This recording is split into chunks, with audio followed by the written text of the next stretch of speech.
ಮಹಾವೀರ ಜಯಂತಿ ನಿಮಿತ್ತ ಉಚಿತ ಆರೋಗ್ಯ ಶಿಬಿರ. ಚಿಕ್ಕೋಡಿ ತಾಲೂಕಿನ ಅಂಕಲಿ ಗ್ರಾಮದಲ್ಲಿ ಇರುವಂತಹ ಆದರ್ಶ ಮಲ್ಟಿ ಸ್ಪೆಷಾಲಿಟಿ ಹಾಸ್ಪಿಟಲ್ನಲ್ಲಿ ಮಹಾವೀರ ಜಯಂತಿಯ ನಿಮಿತ್ತ ಉಚಿತ ಆರೋಗ್ಯ ಶಿಬಿರ ಆಯೋಜಿಸಲಾಗಿತ್ತು. ಆದರ್ಶ ಮಲ್ಟಿ ಸ್ಪೆಷಾಲಿಸ್ಟ್ ಆಸ್ಪತ್ರೆಯಲ್ಲಿ ಜಯಂತಿಯನ್ನು ಸರಳವಾಗಿ ಆಚರಿಸಲಾಯಿತು. ಜಯಂತಿ ನಿಮಿತ್ತ ಮಹಾವೀರರ ಭಾವಚಿತ್ರಕ್ಕೆ ಪುಷ್ಪಾಚರಣೆ ಹಾಗೂ ದೀಪ ಬೆಳಗುವುದರ ಮೂಲಕ ಪೂಜೆಯನ್ನು ಸಲ್ಲಿಸಿ ಆರೋಗ್ಯ ಶಿಬಿರಕ್ಕೆ ಚಾಲನೆ ನೀಡಿದರು.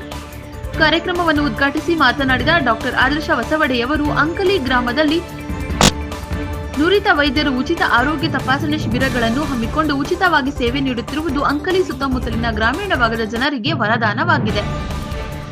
ಎಲ್ಲರೂ ಈ ಆರೋಗ್ಯ ಶಿಬಿರದ ಲಾಭಗಳನ್ನು ಪಡೆಯಬೇಕು. ಮುಂದಿನ ದಿನಮಾನಗಳಲ್ಲಿ ಪ್ರತಿ ಹಳ್ಳಿಯಲ್ಲಿಯೂ ಈ ತರ ಶಿಬಿರಗಳನ್ನು ಆಯೋಜನೆ ಮಾಡಿ ಜನರಿಗೆ ಒಳ್ಳೆಯ ಆರೋಗ್ಯ ನೀಡುವೆವು ಮತ್ತು ನನಗೆ ಮುಂಚೆಯಿಂದ ಸೈನಿಕರ ಮೇಲೆ ಬಹಳ ಅಭಿಮಾನ.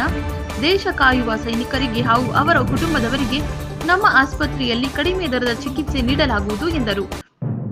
ಈ ಸಂದರ್ಭದಲ್ಲಿ 100ಕ್ಕೂ ಹೆಚ್ಚು ಜನರಿಗೆ ಬಿಪಿ, ಶುಗರ್, ಮಧುಮೇಹಗಳಂತಹ ಪರೀಕ್ಷೆಗಳನ್ನು ಮಾಡಿ ಸ್ಥಳದಲ್ಲಿಯೇ ಗುಳಿಗೆಗಳನ್ನು ನೀಡಲಾಯಿತು.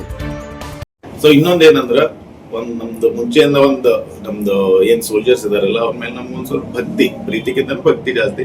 ಸೊ ಹಿಂಗಾಗಿ ನಾವೇನ್ ಅನ್ನೋದಂದ್ರ ಇಲ್ಲಿ ನಮ್ಮಲ್ಲಿ ಯಾರು ಸೋಲ್ಜರ್ಸ್ ಫ್ಯಾಮಿಲಿ ಬರ್ಲಿ, ಅವ್ರಿಗೆ ಇವನ್ ಹಾಸ್ಪಿಟಲ್ ಚಾರ್ಜ್ ಅಂತೂ 20% ಬಿಟ್ಟೆ ಬರುತ್ತೆ. ಇವನ್ ಬ್ಲಡ್ ಟೆಸ್ಟ್, ಮೆಡಿಸಿನ್ ಎಲ್ಲ 20% ಆಫ್ ಕೊಡೋದಂತ ಮಾಡಿದ್ದಾರೆ.